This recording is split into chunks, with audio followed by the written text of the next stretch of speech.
Saludos amigos, qué bueno, gracias por estar con nosotros. Aquí en el otro enfoque con Darío Cuba.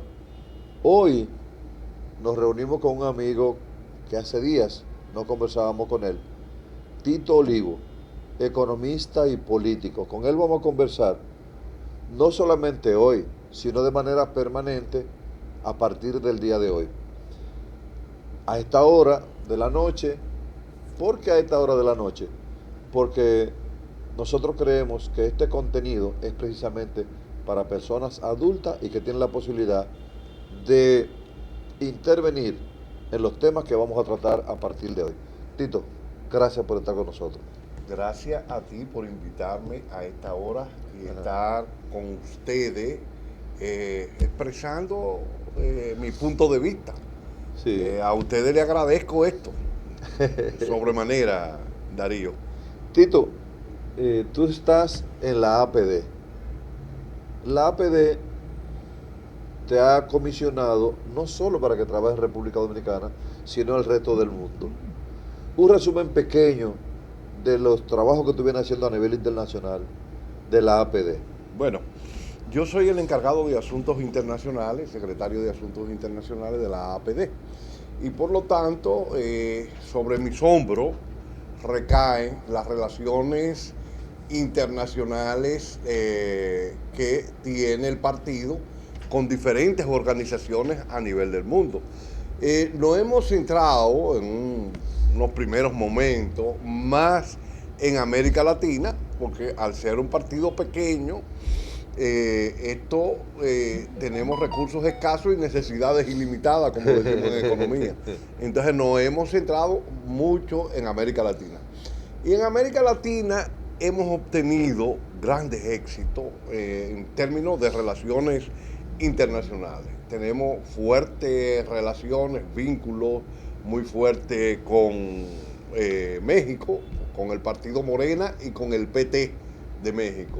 Con el PT de México, ellos nos invitan regularmente a un seminario que se llama Los partidos y una nueva sociedad. En ese seminario se te permite a ti tener relaciones con todos los partidos de izquierda que van desde América hasta Asia y Europa. Entonces, esto es como una mesa que se prepara para tú poder ampliar tus relaciones. Tenemos muy buenas relaciones con el PT de Brasil, el partido de Lula. Tenemos muy buenas relaciones con el Frente Amplio de Uruguay. Ahí tenemos relaciones de primera línea con la gente de los Tupamaros que están dentro del Frente Amplio, como Raúl Sendí, o con otras organizaciones como la que pertenece Carlos Alejandro, nuestro amigo y hermano. También tenemos muy buenas relaciones con los partidos de Chile, de Colombia, de Venezuela, de Cuba, o sea, con un sinnúmero de organizaciones. Esas relaciones nos permitió a nosotros poder estar presentes en la toma de posesión del presidente de Perú, de Pedro Castillo. ¿Y por qué nos permitió? Bueno, por dos razones. Lo primero es que nosotros fuimos en noviembre al seminario del PT que se hace anualmente en México, y son los partidos y una nueva sociedad. Allí los compañeros de Perú se me acercaron y me decían que hablara con la compañera de Perú Libre, Karina Palacio, porque Perú Libre no tenía ninguna oportunidad de ganar las elecciones, y que la única oportunidad que tenía la izquierda era con Verónica. Yo siempre me sentaba a desayunar con ella, le hablo a Karina, le digo: Karina, mira, hay que tratar de crear en Perú, después de fracaso de Ollanta y de todo esto, una posición de izquierda, que vayan todos unidos. Y ella me dijo: Tito, no, nosotros nos vamos a ir solo, y después en una segunda vuelta vemos, porque Perú no es Lima, no es las grandes ciudades. Perú es más que las grandes ciudades. Okay. Entonces nosotros creemos que podemos jugar un rol importante. Yo ahí frené porque ya no había posición, le dije a Lionel Falcon y a los otros compañeros, ya no hay problema, ellos van, lo que hay que ver es en una segunda vuelta. Y me decían, pero es que podremos llegar a una segunda vuelta. Digo, bueno, no sé, eso lo saben ustedes y ustedes han analizado. Bueno, pero para sorpresa mía, yo esa noche estoy monitoreando las elecciones de Ecuador porque entendía que el partido de Correa era que iba a ganar las elecciones en Ecuador y que con Perú no había nada que buscar. Yo estoy monitoreando, estoy ahí y veo que las elecciones se están perdiendo en el Ecuador. Pero cuando veo que se están perdiendo en el Ecuador, busco las informaciones del Perú y veo que de la nada sale Pedro Castillo encabezando las votaciones en Perú. Digo, no, pero esto no sé cómo es. Entonces decido a esa hora, ellos tienen una hora menos que nosotros, llamar a Perú para ver qué era lo que estaba pasando. Y me dice, no, hermano, el hombre se ha colado. Entonces, de ahí nosotros comenzamos, me dieron la tarea de que como yo estaba, los compañeros de Perú Libre, como yo estaba apoyando, o sea, no apoyando, sino que yo estaba en contacto con los otros compañeros de izquierda, el mismo Lionel Falcon me dijo, mira, reúnete con William, llámalo para que ellos vayan a apoyar. Entonces comenzó mi tarea de estar contactando a cada uno, después se hizo un Zoom con los compañeros de Argentina y de Brasil para lograr la unidad de toda la izquierda. Se logró la unidad de toda la izquierda y el profesor Pedro Castillo ganó las elecciones. Pero hay una cosa. Bien. El Pedro Castillo es todo un personaje. Hablaba de un lápiz. Hay algunos sectores y analistas, y eso lo agrega Darío Cuba, entiendo yo, mezquinos, creo yo, no entendieron a Pedro Castillo, entiendo yo, o creo yo, por lo siguiente, porque le atribuye no tener grandes luces. Sin embargo, el discurso de Pedro Castillo, diferente, por encima de Keiko Fujimori, que tiene toda una trayectoria política, su padre fue presidente, y bueno, se suponía que la que iba a ganar las elecciones en Perú era Keiko Fujimori. Sin embargo, Pedro Castillo, como tú bien dijiste, se coló, o es una persona creíble y que su discurso fue convincente. Es así, Darío. Yo conozco a Hilda Carrea. Ajá. Hilda Carrea es una peruana, colombiana y francesa, Yeah. que ella fue asistente de Petro en Colombia, sí, cuando Petro fue alcalde. Ajá. Pero ella está radicada en Francia porque su madre es francesa. Sí. Entonces ella tiene la ciudadanía francesa. Y Hilda me comentaba a mí, Tito, yo llamo a la muchacha que es peruana, que me limpia el apartamento, y le digo que por quién va a votar. Eso es en primera vuelta, o sea, Sí, no hay sí. nada. Yo le pregunto por quién va a votar y me dice por un lápiz. ¿En No, serio? Sí. Por un lápiz. Por un lápiz. Y ella le dice, ¿cómo por un lápiz? Dice, sí, por un lápiz y un hombre que anda con un sombrero. Con un sombrero grande. Con un sombrero grande.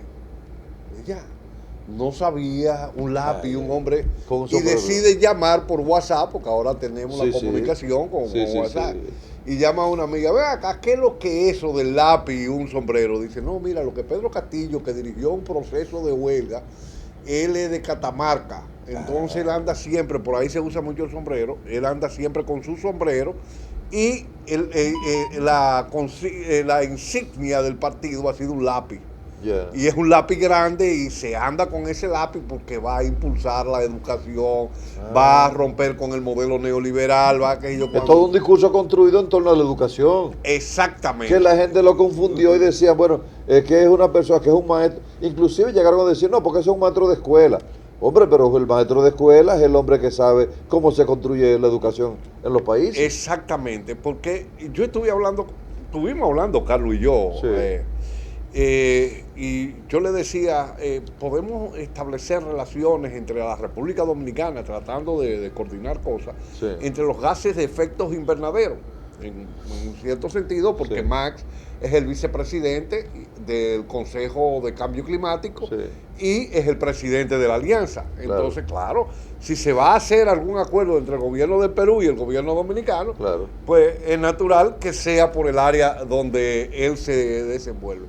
Y él me dice, sí, estamos de acuerdo que hay que reducir los gases de efectos invernaderos, pero eso tiene que ir desde la escuela.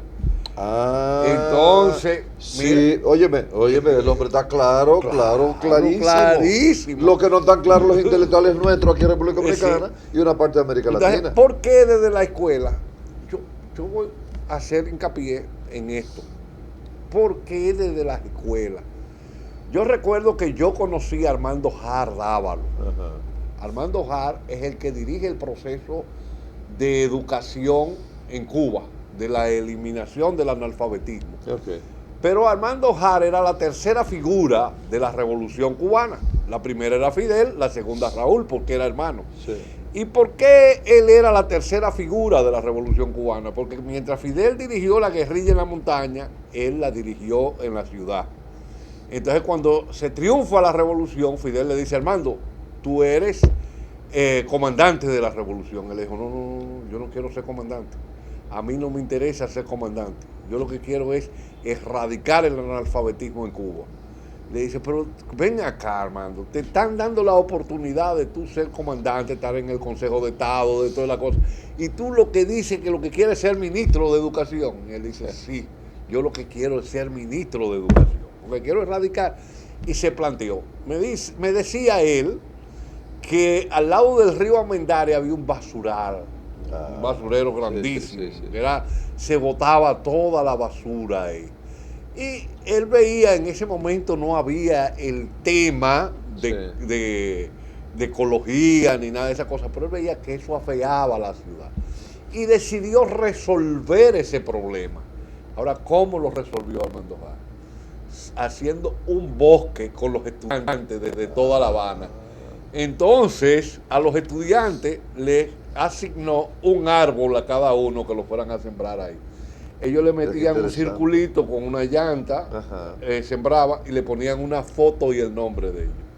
Para que se sintieran comprometidos a acompañar. Y después don Armando me dice que en el tiempo esos muchachos se hicieron hombres y mujeres y tenían hijos y llevaban los hijos a ver su bosque.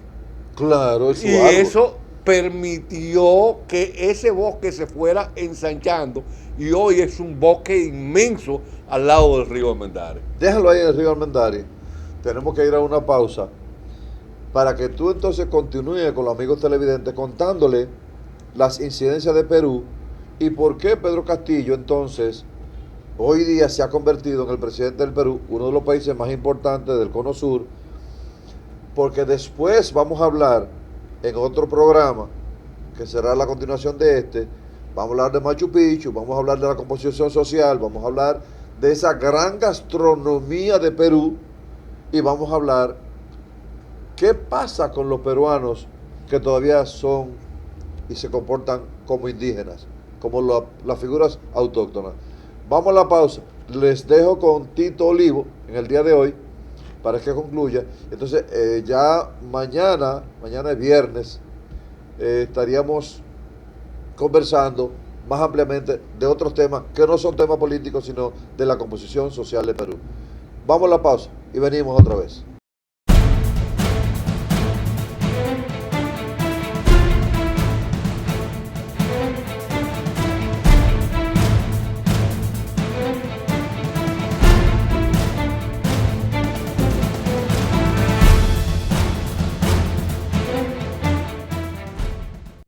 Sí, les saluda Edmundo Ledesma. Quiero felicitar a mi amigo, mi hermano Darío Cuba por el inicio de su canal Cananga Televisión. Auguro que va a ser un éxito porque cuando él asume una empresa lo hace con capacidad, con entrega y con mucha creatividad. Así que felicidades a Darío Cuba. 80 años de historia de superación y éxitos de nuestro banco determina que en esta etapa también estamos contigo, para que juntos pasemos la página y podamos escribir un nuevo capítulo lleno de fe y confianza en el futuro. Porque solo con tu voluntad ponemos punto y final a la historia del COVID. Vacúnate. Banreservas, el banco de todos los dominicanos.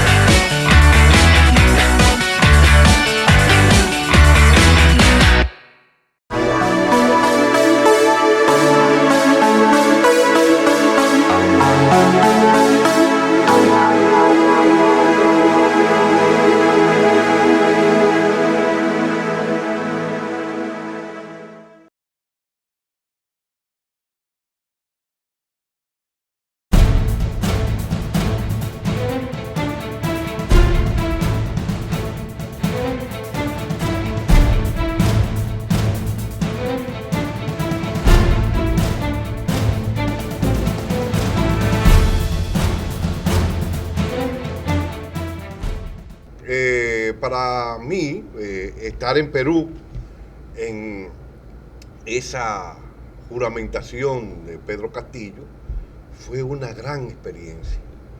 Y conste que yo he estado ya en varias juramentaciones. Estuve en la juramentación de Chávez, cuando gana las elecciones por primera vez en febrero, la gana en el 98. Diciembre del 98 y se juramenta en febrero de 1999. Ahí estuve yo en esa juramentación de Chávez. Y también estuve en la juramentación de López Obrador. Pero para mí, tanto Venezuela como México no eran países extraños por la cercanía que tienen con nuestra nación. Entonces, esto de Perú, que nosotros, aunque pertenecemos al mismo continente americano y que somos latinoamericanos, pero está muy lejos de nosotros y se mantiene distante y no conocemos mucho de Perú. Lo primero que me impactó cuando yo llegué es que yo veo el cielo encapotado. Está como cuando está nublado y cuando agarramos el taxi que vamos para el hotel, yo le digo, parece que va a llover, va a llover duro. Y Carlos me dice, no, aquí en Lima no llueve. Y entonces el taxista me dice, así es, Lima nunca llueve. Aquí nunca ha llovido. Me impactó eso. Y entonces digo, pero ¿cómo que no llueve? ¿Y cómo se hacen? ¿Y por qué el verdor de las gramas y de todas las cosas? Me fui dando cuenta que esa humedad se precipitaba de noche y al otro día amanecía el suelo húmedo como si hubiese llovido. Pero era la humedad, o sea, esa neblina se precipitaba porque era una neblina. Eso me llamó la atención. Lo otro que para mí fue muy grande en términos, fueron dos cosas. Bueno, la juramentación de Pedro como tal, el discurso que él dio, un discurso donde planteaba una serie de medidas que va a llevar a cabo, pero lo otro fue conocer la plaza de Chabuca Granda. Chabuca Granda, o Isabel Granda, María Isabel Granda, como se le conoce, fue una folclorista peruana que escribió La Flor de la Canela. Entonces, a mí desde muchacho yo siempre escuchaba a mi abuela que ponía esa canción. Y era un impacto que tenía sobre eso. Pero no conocía mucho, mi abuela me decía, no, que eran las muchachas que iban desde el puente a la Alameda, que era entrando y todo, y esas muchachas paseaban de tarde e iban. Pero no era así. Chabuca no era compositora y se va a la casa curial y oye un cura que habla del puente, del río y la Alameda que se está perdiendo. El puente, el río y la Alameda. Entonces ella decide irse con eso en la mente y cuando va caminando ve a una señora de apellido Angulo que viene, que era una morena de color piel canela, que viene cruzando y venía con ese donaire, con jazmines en el pelo y rosas en el pecho, caminaba con un donaire y ella decidió ahí mismo coger un papel y comenzar a escribir la letra de Flor de la Canela. Ella dice que escribió eso y lo dejó ahí, lo dejó, pero que no continuó porque entendía como que no tenía esa trascendencia. Al tiempo, ella está ejecutando eso en su casa, tocando con la guitarra y una persona le dice, oye, Chabuca, pero eso es magnífico, eso es grandioso, vamos a ver. Y entonces ella le dice, ¿tú crees? Sí. Y ahí es que ella expone y eso comienza a ganar muchísimos premios. Al grado tal que Chabuca, después de eso, escribió más de 100 composiciones folclóricas sobre Perú y la Flor de la Canela es la que la ha catapultado y es lo que le permite conocerse. Entonces, yo siempre quería conocer esa historia y me permitió conocer la historia de Chabuca Granda y estar en la plaza de Chabuca Granda, en la Alameda, donde se ve el viejo puente, el río y la Alameda, como bien planteaba el padre. Ella recreó esos tres elementos en su composición. Entonces, pero también es construir historia en el Perú. Señores, el Perú no es fácil. No es fácil. Y digo que no es fácil construir gobernabilidad en Perú. Porque ustedes pueden darse cuenta que en menos de 4 años se fueron más de 3 gobiernos, 3 presidentes, salieron. Habían presidentes que lo que duraban era días, y eran sustituidos.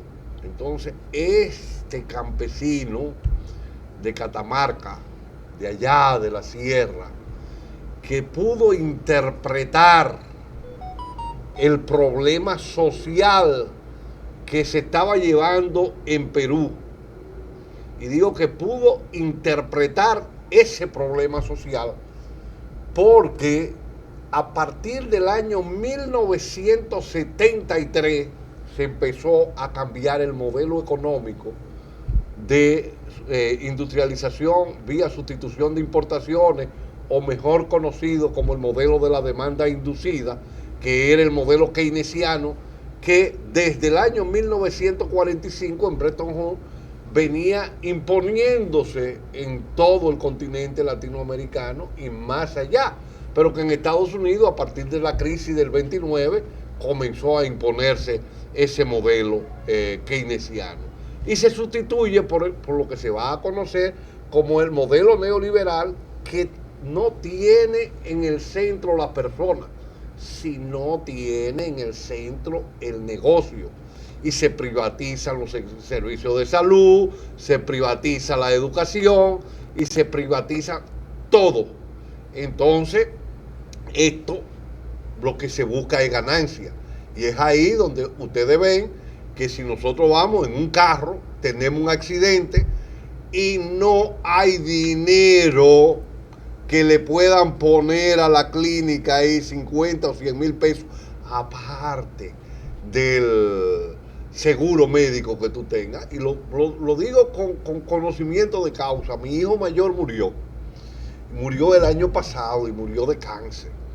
Y el 31 en la noche, o ya el día primero del 20, a la 1 de la mañana, le dio un dolor y nosotros tuvimos que ir a Sedimax y allá hubo que depositar la tarjeta de seguro de él, pero hubo que buscar 20,000 pesos y ponerlo ahí para que lo pudieran atender.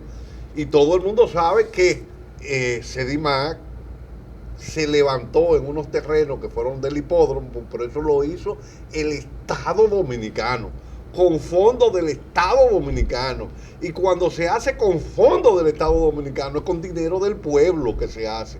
Entonces, tú tienes que buscar dinero para que te puedan atender. Si tú no buscas dinero, tú te vas a morir. Y no es una ni dos personas que le ha pasado esto. También se rebaja la calidad de la educación. Cuando yo estudié, la educación era libre, o sea, era en escuela pública y tú no pagabas y la educación era de calidad. Pues hoy no es así. Entonces, ¿qué es lo que hizo Pedro?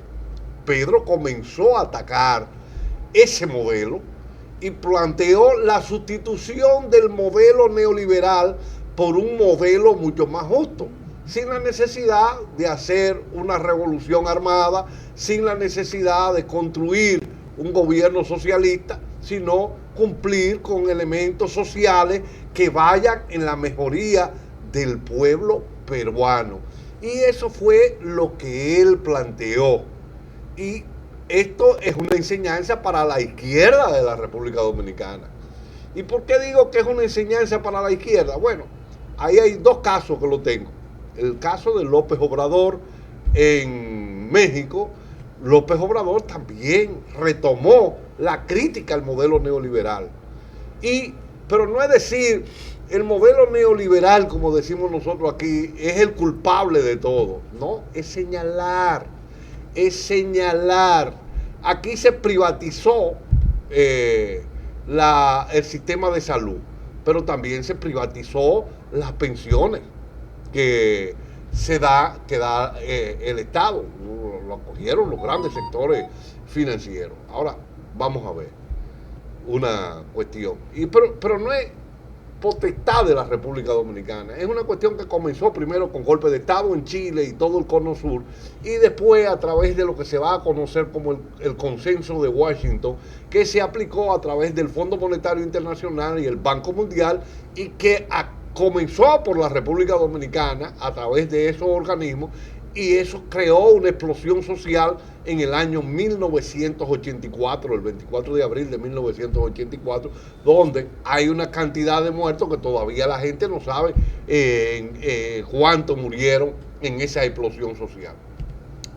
¿Por qué digo esto? Bueno, en la privatización del sector de las pensiones y todo esto, cuando tú te vas a pensionar, ellos te dicen, bueno, la esperanza de vida de la República Dominicana es 73 años. Vamos a pensionarte a los 65. De los 65 a los 73, lo que hay son 8 años. Pero ellos no te pensionan hacia los 73 años, sino que te prorratrean eso hasta los 109, 110 años, no tengo eso. Y entonces lo que te dan es una pensión pírrica. Pero ese dinero que le quitan a los contribuyentes, tanto el trabajador como el empleador, ellos lo llevan al Banco Central y lo depositan. Solamente por depositarlo en el Banco Central le pagan solamente un 2% a los dueños del dinero y ellos se quedan con la diferencia, que es un 10%. Pero ahí viene, no le quieren dar ahora a los ahorrantes, a las personas que por el caso de la pandemia muchos están en situación difícil, no le han querido dar el 30% porque no se puede. No se puede. Pero sin embargo, ellos tienen muchos beneficios a través de esto, grandes beneficios. Entonces, te dan una pensión pírrica porque te la ponen a 100 y pico de años, tú no vas a llegar a los 100 y pico de años, pero hay otra situación. Tú estás casado, te mueres, pero tu esposa no está casada contigo, sino que viven maritalmente, entonces a ti no te toca nada, a ella no le toca nada. Si los hijos son mayores de edad, tampoco le toca nada, o sea que se perdió ese dinero. Si se está en una situación de que ella, la viuda, sí está casada, pero y recibe, entonces recibe hasta que un nivel tal, pero si ella se muere y los hijos no viven con ella, pues tampoco le toca nada. Entonces, es una situación que solamente es como la SA, beneficia al gran capital. Y esto fue lo que Pedro pudo aprovechar. Y esto fue lo que también el profesor AMLO en México también supo aprovechar. Entonces, yo digo, esto es una experiencia que nos permite a nosotros ver cómo nosotros podemos relanzar una propuesta de izquierda, una propuesta que vaya en ese sentido de que se tome a las personas como el centro de todo, porque no podemos dejar que una persona que tiene un accidente automovilístico se muera, o una persona que tiene un accidente cerebrovascular y que lo lleven y que no tenga dinero y que por en lo que se averigua si puede o no ser atendido, esa persona se muera, o que esa persona no tenga el derecho a recibir un tratamiento que sea adecuado. Conozco casos de personas que ahora con el COVID lo han dejado morir en centro privado. Primero, no lo quieren recibir por el tema del COVID. No, esa persona tiene COVID, en lo que tú estás buscando un hospital público, en el momento que las camas de emergencia estaban llenas, pues se te muere, se te asfixia la persona. Entonces, aquí es eso, y eso fue lo que supo aprovechar Pedro Castillo. Pedro Castillo no fue un extraterrestre, Pedro Castillo no fue un brujo ni un chamán. Pedro Castillo supo insertarse en la realidad del Perú y plantear cosas que fueran a solucionar esa problemática que tiene el Perú. Ahí es la grandeza de Pedro Castillo, y ahí eso fue lo que yo pude palpar. ¿Por qué?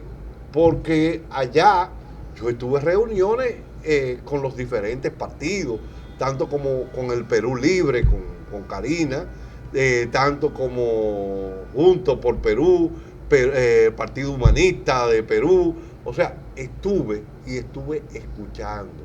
Entonces, ahora a Pedro Castillo le toca, después de haber ganado las elecciones, construir una nueva gobernabilidad. Y digo construir una nueva gobernabilidad porque Perú ha quedado muy fragmentado. Y digo que ha quedado muy fragmentado porque la derecha, cabezada por Keiko Fujimori, no ha querido reconocer la derrota que le infirió Pedro Castillo y Perú Libre, o que le infirió toda la izquierda junta a ellos, a toda la derecha junta. Entonces, el que va a participar en política es como el que va a un juego de béisbol, o tú vas al juego a vencer o a perder, a ganar o perder. Entonces tú tienes que estar preparado. Tú no puedes pensar que solamente tú puedes ir a ganar. Y la situación con Keiko es muy complicada. Keiko viene históricamente perdiendo las elecciones por 30,000 votos. eso te indica dos cosas. Que la gente vota un grupo a favor de Keiko, que tiene un voto cautivo, pero otro grupo vota en contra de Keiko sin importar que el voto sea de la izquierda o la derecha. Cuando ganó Ollanta Humala, le ganó a Keiko y le ganó por un margen estrecho. Cuando ganó Toledo, le ganó a Keiko y le ganó por un margen estrecho. Cuando le ganó Kuczynski, le ganó también por 30.000 votos. Y cuando ahora se gana también por 30.000 votos. Entonces, esto te indica que los peruanos, además de tomar el discurso de Pedro Castillo y de impulsar eso, porque ellos dicen que ya ellos han aprobado todo en Perú y que querían probar a esta persona de su comunidad de campo para ver si Perú, que tiene todo para ponerse en el centro de desarrollo global, puede dar el paso a ser un país mucho más desarrollado, mucho más inclusivo y con niveles de desarrollo social muy grandes. Y digo con niveles de desarrollo social porque América Latina es uno de los continentes más desigual, bueno, no es uno, es el continente más desigual que existe en el mundo. Eso no quiere decir que sea el más pobre, porque el más pobre es África, pero hay una desigualdad tremenda en cuanto a lo que tienen mayores niveles de riqueza con relación a lo que tienen menores niveles de riqueza. Esto hay que dar esos pasos y eso pasa en República Dominicana. Nosotros hablamos muchas veces de que la República Dominicana viene creciendo a tasa.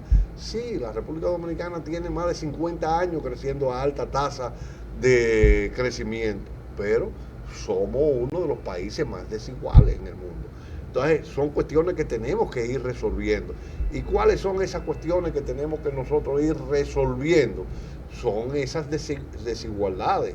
Y para resolver esos problemas de esas desigualdades, tenemos que ir formalizando la economía.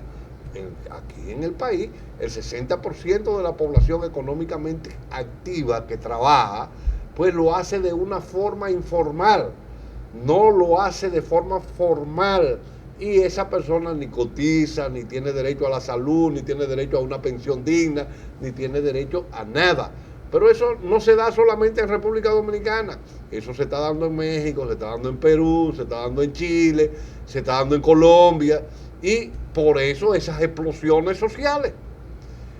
¿Ustedes creen que esa explosión social de Colombia, esa explosión social de Chile, tiene que ver con problemas políticos? Bueno, sí, hay problemas políticos que se enfrentan, pero hay una base social bien amplia que crea las condiciones para esas explosiones que se están dando. Entonces, ahí es que nosotros tenemos que ver, analizar, aplatanarnos y ver qué vamos a desarrollar. Yo decía que, le decía a la gobernadora de Lima, Verónica Cáceres, le decía, vamos a trabajar el tema con ella también, el tema de los desechos sólidos, montando una biorefinería para transformar todos esos desechos sólidos en energía y transformarlo también en abono orgánico. Y eso también es necesario aquí en la República Dominicana. Los gases de efectos invernaderos son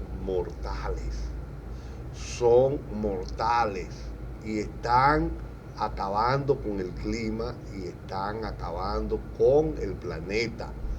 Y dentro de esos gases de efectos invernaderos, el peor es el metano. El CO2 es un gas de efecto invernadero muy agresivo, pero el metano es todavía peor. Y nosotros podemos montar esa planta de gases de efectos invernaderos y por la venta o la comercialización de los bonos verdes o los bonos a carbono, se puede obtener el pago de esas biorefinerías. Yo hablaba con Carlos cuando veníamos de Perú hacia acá, y él me decía, tengo que dar una charla en Santo Domingo Este. Y yo le dije, pues háblate de la biorefinería. Y me dice, eso es muy costoso. Digo, no es tan costoso, porque esos son procesos modulares que tú lo vas instalando. Y supón tú que se inviertan 200 o 300 millones de dólares en Santo Domingo Este, o en varios ayuntamientos de la parte este, o que también en la parte oeste y San Cristóbal se hagan también acciones y se monte otra biorefinería con 300, 400 millones de dólares. Tú estás retribuyendo a través de los bonos de carbono un pago a eso. Pero tú puedes coger un financiamiento porque hay dinero para eso. Hay dinero para eso. Pero además tú estás generando empleo. Además tú estás rompiendo la dependencia que tú tienes de energía importada. Nosotros somos importadores netos de energía. Y cuando hay problemas con el petróleo, como sucedió en el 2007, cuando el barril de petróleo se disparó a $140 el barril, pues nosotros nos vemos en una situación difícil. En ese momento, el 65% de las exportaciones totales, nosotros teníamos que tomarla para importar combustible, para importar energía. ¿Y por qué nosotros no tuvimos una situación mucho más complicada? Porque Chávez nos metió a nosotros en Petrocaribe y a través de Petrocaribe nos financiaba una parte de las importaciones de ese combustible, y ese financiamiento era para que se le pagara con productos del agro. Si Chávez no entra en eso, nosotros nos hubiésemos visto en una situación muy complicada. Y lo otro es que el nivel de endeudamiento, aunque decíamos que era alto en ese momento, eran 3.000, 4.000, 6.000 millones de dólares, 6.000 millones, era bajo con relación a lo que tenemos ahora.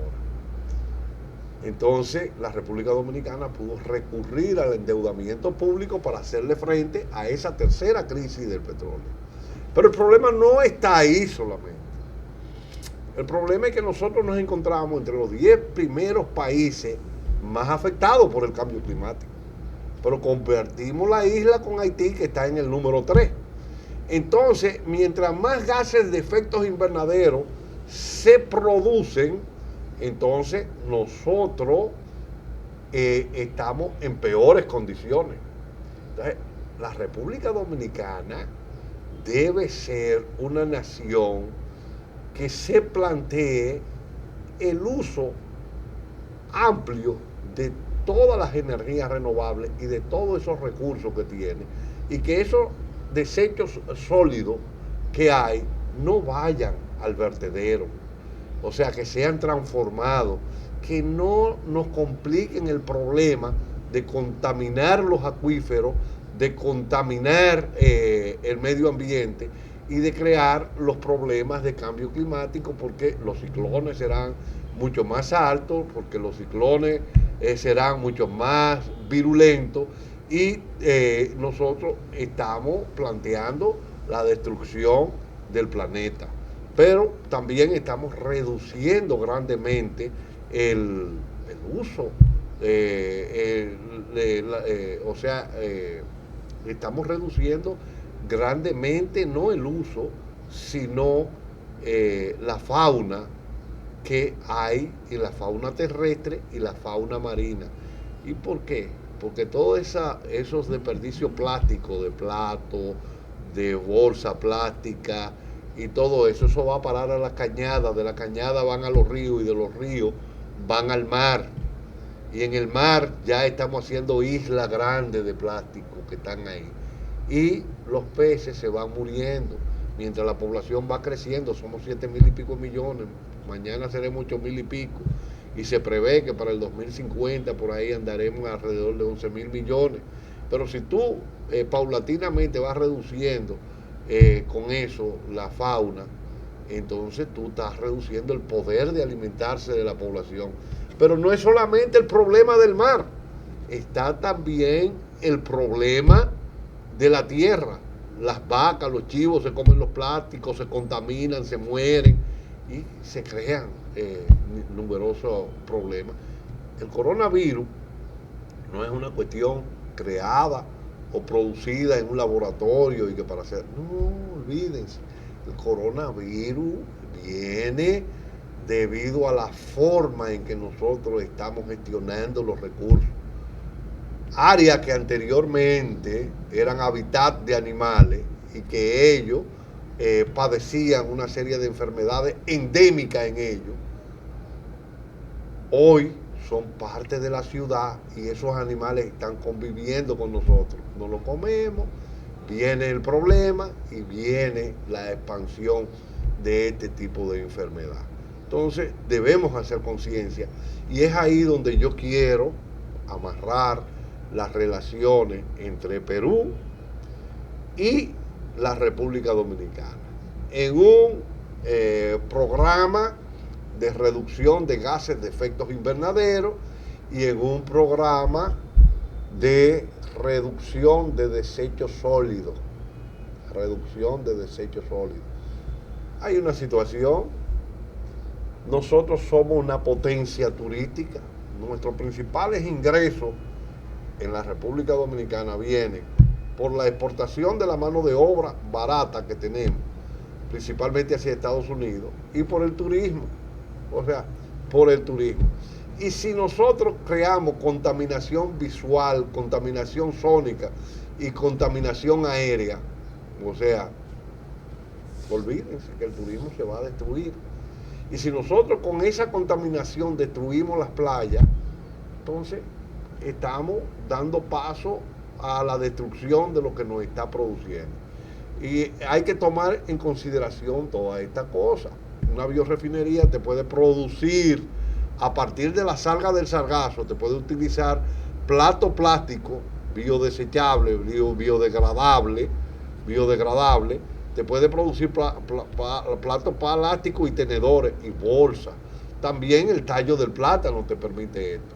Entonces, nosotros tenemos que ir haciendo acuerdos con organizaciones que vayan, estas organizaciones, viendo qué hacer entre una nación hermana, aunque esté muy lejos por allá, por el Perú, por el Cono Sur, y otra organización de aquí de la República Dominicana, aunque estemos en este Caribe revuelto y brutal. Vamos a ver cómo nosotros podemos dar paso. No sé si habrán alguna de las fotos que estábamos allá en Perú, si no vamos a dejar eso para otro momento.